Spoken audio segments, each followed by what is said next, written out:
Hey everybody, long time no Pokemon. I hope I don't bring up the fact that these episodes don't release regularly in every episode.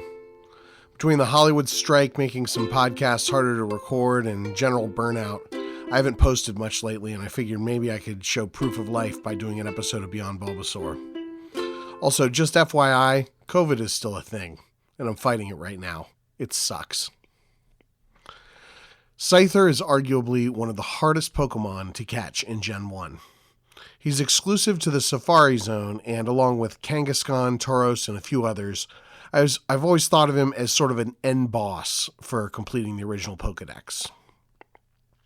He's also a red version exclusive with Pinsir as his blue equivalent.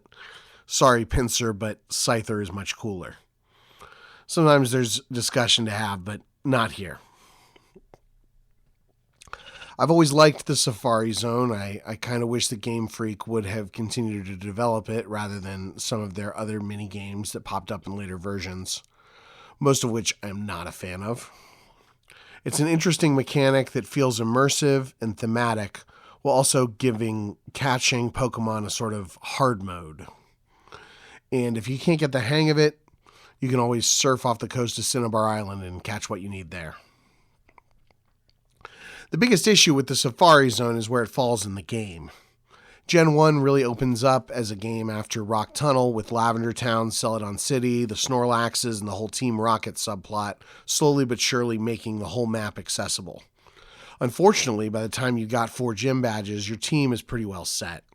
You got your starter, your flying type, your water type, who's probably Gyarados, maybe Diglett or another ground or rock type. You can't forget to grab that Snorlax, and that doesn't leave a lot of room for the dozens of Pokemon that suddenly become available in the latter half of the game. I think I mentioned in a previous episode that I recently played a ROM hack of Red version that added a ton of Pokemon diversity to the early game, and I highly recommend it. The only downside is I actually don't love the way they hacked the Safari Zone, but that's a minor quibble. Of course, Scyther gained an evolution in Gen 2 with Scyther, who evolves on trade when holding the metal coat. I was a bigger fan of Steelix back in the day, so that's who I opted to evolve with the coat. But there's no need to evolve Scyther. He's got the same base stat total as Scyther and can learn some pretty sweet moves like Fury Cutter, which gets stronger every time it hits. During one of my brief stints of trying to be competitive in Pokemon, I bred a Scyther and had some fun looking for options, but I ran into the same issue that I always run into with this kind of thing. I didn't want to just copy stats and moves from some website, and I couldn't really test things out without taking a dozen hours to breed a new Pokemon every time. If memory serves, this was even Gen 5, where breeding was even more intense than it is now, or at least that's my guess.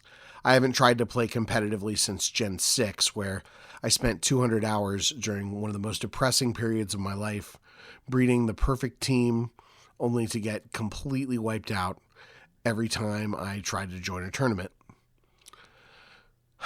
Well, I'm realizing after reading this episode that this episode was kind of a downer. I do like Scyther as a Pokemon. I think I just must be in a little bit of a mood on the tail end of this COVID. So stay safe, everybody. Keep catching them all.